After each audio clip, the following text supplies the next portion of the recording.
Hello out there, I'm the oldest nerd. This episode of Deep Space Nine has kind of a theme that runs through both the A and B plots. Who is it that knows what they're doing is essentially what it says.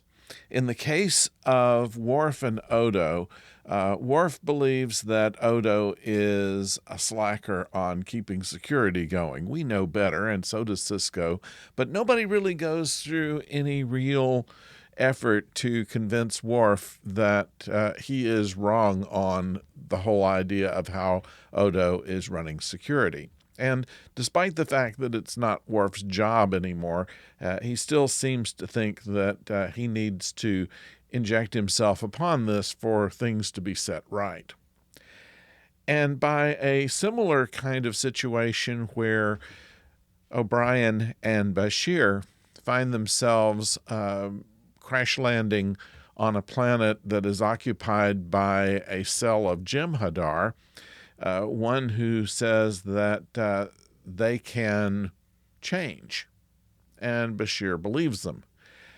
Who is to say who is right in that situation? Both Bashir and O'Brien believe that they're right for completely different reasons, and there is conflict in both of these situations.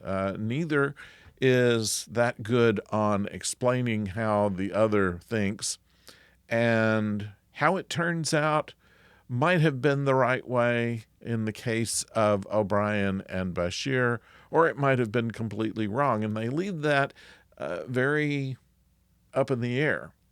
And I think that's what makes this episode particularly good. I recommend that you see it.